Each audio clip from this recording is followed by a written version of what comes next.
दोस्तों, आपका स्वागत है रात की दहशत में। ऐसी डर भरी कहानियाँ सुनने के लिए तैयार रहिए। मोहित आज रात भी अपनी रिसर्च में लगा हुआ था। तकरीबन 11 बज चुके होंगे। चारों तरफ कागज के बिखरे पड़े हुए टुकड़े, जिसके हर पन्ने पर एक शुरुआती शब्द तो होता और उसका अंत नहीं। मोहित अपने पन्ने स्टडी टेबल पर बैठे अपने हाथ में कलम लिए निराशा के भवन में गोते लगा रहा था। अरे यार, कोई तो आर्टिकल दिमाग में आ जा। कुछ दिमाग में सूझ ही नहीं रहा। कुछ तो कर मोहित, नहीं तो मोहित तेरी नौकरी खतरे में पड़ जाएगी। दरअसल मोहित पेशे से एक पत्रकार था। रोज की भागदौड़ मानो जैसे उसकी जिंदगी का हिस्सा बन चुकी थी। मोहित के बॉस ने उसे 2 दिन के अंदर उसे एक आर्टिकल लिखने को कहा था। अब मोहित चारों तरफ से परेशानियों के ऐसे घेरे में गिर चुका था कि वो जहां भी कदम बढ़ाता उसे निराशा ही हाथ लग। मैं कुछ नहीं जानता। मुझे अपने अखबार को सबसे ऊपर रखना है और इसलिए तुम मुझे एक सनसनीखेज खबर ला के दोगे, वो भी 2 दिन के अंदर। पर सर, ये तो नामुमकिन है, वो भी एक असल जिंदगी पर आधारित आर्टिकल। मैं कोई एक्सक्यूज नहीं सुनना चाहता, सिर्फ 2 दिन के अंदर। और अगर ऐसा नहीं हुआ तो मैं एक आर्टिकल लिखूंगा जो होगा तुम्हारी नौकरी का इस्तीफा। अरे यार, चलो बाहर से थोड़ा घूम कर आ दो, शायद कुछ खबर ही मिल जाए। मोहित अपने रूम की कैद से बाहर निकलकर अपने ही घर से थोड़ी दूर एक पनवाड़ी की दुकान की तरफ बढ़ चलता है। भैया, एक सिगरेट देना। जी साहब। मोहित उस जलती हुई सिगरेट को अपने लबों से लगाकर इस तरह से शांत हो गया था मानो जैसे कुछ हुआ ही नहीं था। सिगरेट के हर कश के साथ उसके मुंह से बाहर की ओर निकलने वाला धुआं उसकी परेशानियों को बयां कर रहा था।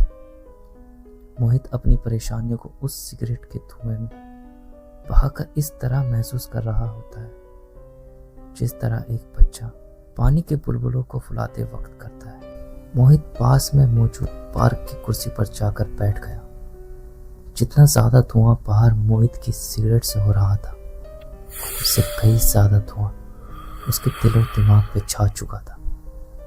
मोहित के बॉस के द्वारा दिए गए समय का आज आखिरी दिन था और अब तक मोहित के हाथ कोई खबर नहीं लगी थी। नदी के बहाव की तरह बढ़ता हुआ समय और धीरे धीरे बुझती हुई सिगरेट ने उसकी हिम्मत को जैसे तोड़ सा दिया था कि तभी मोहित ने एक ऐसा फैसला लिया जो शायद एक नौकरी वाला इंसान कभी लेना नहीं चाहेगा। मोहित के थोड़े ही दूर पर एक फोन बूथ की तरफ बढ़ने लगा। मोहित जैसे ही फोन बूथ के अंदर कदम रखता है कि अचानक फोन की घंटी बजने लगती है। मोहित फोन बूथ के बाहर देखता है कि शायद किसी और के लिए ये फोन हो और तब तक फोन कट जाता है। मोहित अपना हाथ फोन की तरफ बढ़ाता है कि तभी फोन की घंटी फिर से दस्तक देती है। मोहित अपने ठंडे हाथों से उस फोन को उठाता है और अपने कानों से लगाता है। Hello hello. मोहित को दिल दहला देने वाली आवाज में संदेश मिलता है। मोहित ने इतनी डरावनी आवाज अपनी जिंदगी में कभी नहीं सुनी थी। तुम्हें अगर अपनी नौकरी बचानी है तो इसी समय इस कागज पर लिखे पते पर आ जाना। मोहित इससे पहले कि कुछ कह पाता, फोन कट हो जाता है। पता नहीं कौन से कागज पर लिखे पते की बात कर रहा था, शायद कोई मजाक कर रहा होगा। मोहित जैसे ही फोन का रिसीवर रखने जा रहा था कि फोन के सिराने एक कागज का टुकड़ा रखा हुआ था। अरे, बड़ी अजीब बात है, इससे पहले तो यहाँ पर कोई कागज का टुकड़ा नहीं था। कागज पर एक पता लिखा हुआ था, black hollow street, house number 13, shadow valley. Mohit उस कागज को जैसे ही फेंकने वाला था मानो उसका हाथ हवा में ही चम गया हो। परेशानियों के समुद्र में डूबता हुआ मोहित मानो उसे तिनके का सहारा मिल गया। मोहित अपनी बाइक लिए भरी सर्द रात में दिए गए पते पर निकल पड़ता है। सुनसान सड़क पर चलती हुई मोहित की बाइक और आसपास के पेड़ों पर बैठे आती हुई उल्लू और चमगादड़ की आवाज एक अलग ही एहसास दिला रही थी। सामने से आती हुई हवा शरीर में एक सिरहन सी छोड़ जाती।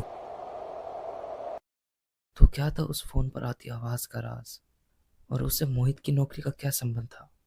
आगे जानने के लिए पार्ट 2 कमेंट में लिखिए।